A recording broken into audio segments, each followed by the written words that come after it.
მოგესალმებით მაღაზია Apache-დან. ვაგრძელებთ ჩვენ თვითდამტენი ნახევრად ავტომატური კარაბინების განხილვას. დღეს ჩვენ მენიუში გვაქვს ჩემი ერთ-ერთი ყველაზე საყვარელი ფირმის LMT Defense-ის Mars H კარაბინი.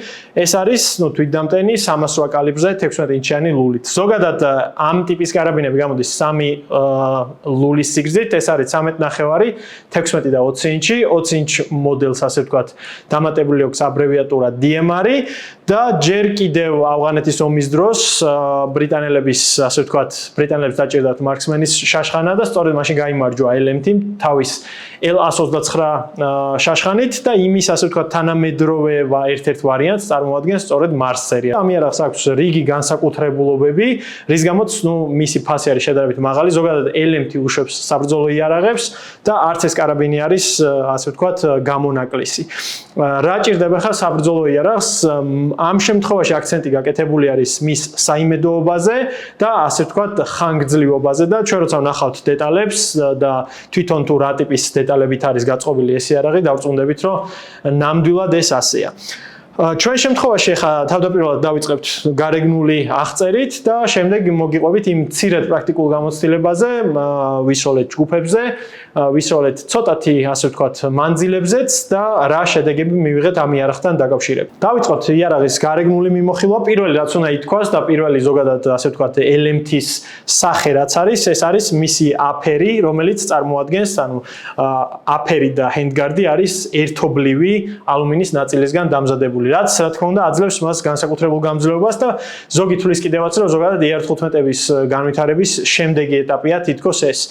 აქედან გამომდინარე, ამ კონსტრუქციიდან გამომდინარე, მისი ლულის მოხსნა ხდება ძალიან მარტივად ამ ორი ხრახნის გამოყენებით და რა თქმა უნდა გამოცვლა უფრო მარტივია საველე პირობებში და გარდა ამისა შეგვიძლია იგივე 6 და 5 კალიბრის ლულის ჩაყენებაც მასში. კონდახი LMT-ის შაშხანებზე ხდება SOP მოდის სტილის, ამას კონკრეტულად LMT-ის აბრევიატურა აქვს და ოდნავ განსხვავდება B5-ის კონდახისგან, თუმცა განსაკუთრებული ასე ვთქვათ არაფერი, სტანდარტული ოდნავ დიდი სალოყით, რაც გვეხმარება უფრო კომფორტული სროლისთვის. გარდა ამისა, ბუფერის მილი LMT-ის შაშხანებზე არის განსხვავებული ფერის, რადგანაც ის სპეციალური საფარით არის დაფარული და ეს საფარი იდეაში უზრუნველყოფს ნაკლები ლუფტის ქონას თვითონ ამ კონდახსა და მილს შორის.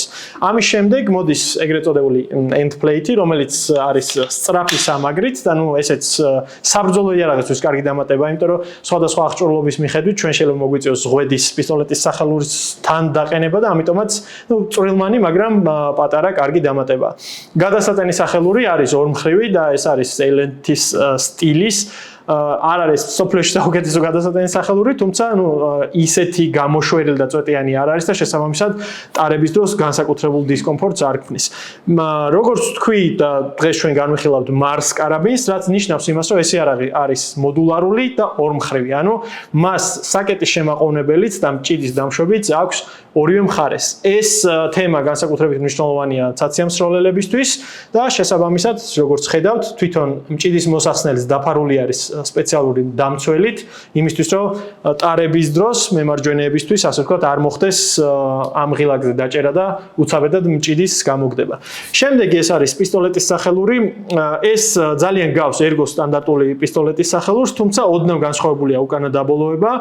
რა თქმა უნდა ინდივიდუალურად ზოგ შეიძლება მოსწონდეს, ზოგ შეიძლება არა. მცველის სელექტორი არის ასევე ორმხრივი და სტანდარტული, არაფერი განსაკუთრებული და ტრიგერ გარდი, ანუ სასხლეტის დამცავი კავი არის გადიდებული იმისთვის, რომ ხელთათმანიანი ხელი, ასე ვთქვათ, შეეტიოს მასში. რაც შეეხება სასხლეტს. ამ შემთხვევაშიც სასხლეტი არის როგორც ძირითადად Mars კარაბინებზე ორსაფეხურიანი LMT-ის სასხლეტი და ეს არ არის საუკეთესო ორსაფეხურიანი სასხლეტი, რომელსაც ჩვენ სხვა კარაბინებზე შევხვდებით. თუ ჩვენ გვინდა მაქსიმალური სიზუსტე მივიღოთ ამ იარაღისგან, ამ შემთხვევაში სასხლეტის შეცვლა გვექნება, ასე ვთქვათ, გასათვალისწინებელი. შემდეგი რაც არის, lower-ზე განსაკუთრებული თქმა არ შეიძლება. მე დასაწყისში ვახსენე, რომ LMT განსაკუთრებით, ასე ვთქვათ, სახელგანთქმული გახდა სწორედ ამ ერთიანი აფერით, რაც უზრუნველყოფს პირველ რიგში მის, სუპერ გამძლეობას, ეს არის 70-75 ალუმინისგან, ერთიანი ბლოკისგან, ასე ვთქვათ, დამზადებული.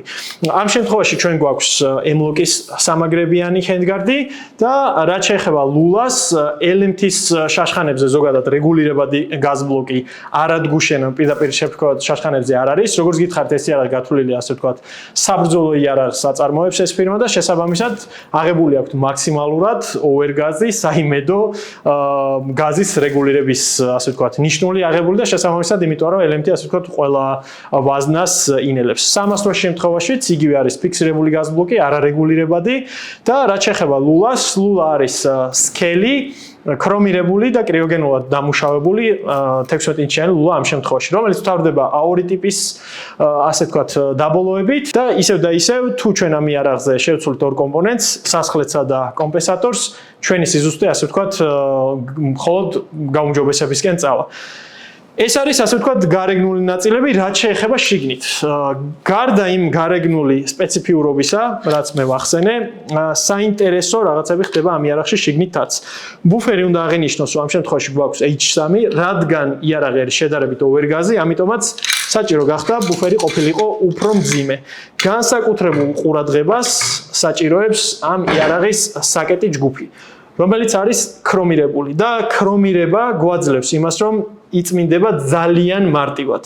განსხვავებით ნიკელირებული დაფარვისგან, მე თვითონაც ასე ვთქვათ, მონიკელებული დაფარვა მაქვს ჩემს საკეტზე, ქრომირებული დაფარვა განსაკუთრებით მარტივად იწმინდება ამ შემთხვევაში. გარდა ამისა, თუ დავაკვირდებით, თვითონ აირების გამოსაშვები ღარი პირდაპირ შეფქვევის შემდეგ ნახრეთი არის უფრო დიდი, ვიდრე სტანდარტულ სხვა საკეტებზე და დამატებული აქვს კიდე ერთი ნახრეთი, რომელიც იმ ზედმეტი გაზების გამოყოფას, ასე ვთქვათ, უზრუნველყოფს. საინტერესო და განსხვავებული ფორმა აქვს, ასე ვთქვათ, საკეტ ჯგუფს, თუ ჩვენ მას ქვემოდან შევხედავთ, ორი დამატებითი ჭრილი აქვს გაკეთებული და რისთვის არის ეს? იმისთვის, რომ დაშვებულ საკეტზე ბოლომდე გავსებული მჭიდი მირტყმის გარეშე ჩაჯდეს კომფორტულად. ანუ განსაკუთრებული არაფერი, თუმცა წვრილმანი გაუმჯობესება ესეც, რომელზეც მისმა კონსტრუქტორებმა იფიქრეს. კიდევ ერთი ძალიან კარგი დამატება არის თვითონ საკეტის წინამხარე, როგორც ხედავთ, მას აქვს ორი ეჟექტორი და არა ერთი, რომელიც სტანდარტულად AR-საც და AR-15-ის არამოდერნიზებულ, ასე ვთქვათ, საკეტებს ერთი აქვს. ამ შემთხვევაში ეს ეჟექტორი არის ორი ცალი, რაც უზრუნველყოფს მის უფრო გამართულად მუშაობას და გარდა გამართულისა, მის ხანგრძლივ მუშაობას.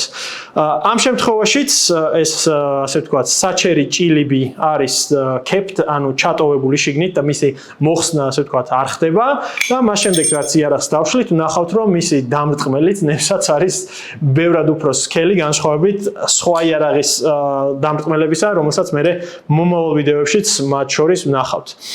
კიდევ ერთი ძალიან საინტერესო დამატება, რაც ამ იარაღს აქვს, არის მისი ეგრეთ წოდებული გეზრინგები. იგივე აეროს M5-ის შემთხვევაში, თუ გვაქვს სტანდარტული თხელი, ასე ვთქვათ, სამი ცალი გეზრინგი, აქ არის ერთი სქელი გამძლე გეზრინგი, რომელიც, რა ვიცი, ანუ ამის გაცვეთას და გატეხვას ალბათ ძალიან დიდი ძალისხმევა ჭირდება და როგორც გითხარით, ეს იარაღი გათვლილია, ასე ვთქვათ, უხეშ გამოყენებაზე და რაც თავარია ამ უხეშ გამოყენების დროს საიმედოობაზე. კიდევ ერთი საინტერესო დამატება, რასაც LMT-ის საკეტში შევხვდებით, ეს არის საკეტზე ზამბარა, რომელიც ეხმარება იდეაში განსაკუთრებული დაბინძურების დროს ამ იარაღის საკეტის არ გაჭედვას. გაითვალისწინეთ ეს წმენდის დროს, რომ არ დავკარგოთ ეს ნაწილი და შესაბამისად არ გაგვიხდეს მერე ცალკე საძებნელი. რაც შეეხება პრაქტიკულ ნაწილს, ანუ ჩვენ მქონდა ველზე გატანილი, ვისროლეთ როგორც ჯგუფებზე, ასევე ცოტა მანძილზეც. პირველი რაც უნდა ითქვას, ეს როგორც გითხარით, შედარებით ოვერგაზია და ოდნავ უფრო უხეში უკუცემა აქვს, რასაც იდეაში ნაწილობრივ მოაგვარებს წინ კომპენსატორის დაყენებაც და თავისი კონსტრუქციიდან გამომდინარე ბალანსი უფრო მძიმედ იგრძნობა იარაღი 4.3 კილოა იდეაში შიშველ მდგომარეობაში. ვისროლეთ როგორც 175-იანი, ასევე 155-იანი სიერები. სიზუსტე ჩვენ შემთხვევაში ქონდა მისაღები, რაც გულისხმობს ერთ მოას, იდეაში ნახევრად ავტომატური კარაბინი 308-ზე უნდა აკმაყოფილებდეს ამ მოთხოვნას და სასხლეტისა და კომპენსატორის, ასე ვთქვათ, ცვლილების შემთხვევაში დარწმუნებული ვარ, რომ უფრო უკეთესი ჯგუფებიც დაждდება. რო შევაჯამოთ ჩვენი დღევანდელი ვიდეო, ვისთვის არის, ასე ვთქვათ, ეს კარაბინი განკუთვნილი. პირველ რიგში ალბათ სამხედრო იარაღების მოყვარულებისთვის და მათთვის, ვისაც ეს სამხედრო დამზადების სტანდარტი, ასე ვთქვათ, საკითხს წყვეტს. ეს იარაღი არ არის ბიუჯეტური სეგმენტი, 12,000 ლარად იყიდება ჩვენთან მაღაზიაში. ამისად შედარებით მაღალ ბიუჯეტურად ითვლება და ნუ პირველ რიგში რაც ვნახეთ იმ წვრილმანებისგან და ასე ვთქვათ მაკომპლექტებელი ნაწილებისგან როგორც არის ეს იარაღი აწყობილი ისევ და ისევ გამომეორდები ეს არის საბრძოლო იარაღი რომელიც გათვლილია პირველ რიგში საიმედოობაზე და ხანგრძლივობაზე. თუ მოგეწონათ ჩვენ დღევანდელი ვიდეო და თუ მოგეწონათ ეს ლამაზი კარაბინიც, მოდით ჩვენთან მაღაზიაში და დაათვალიერეთ.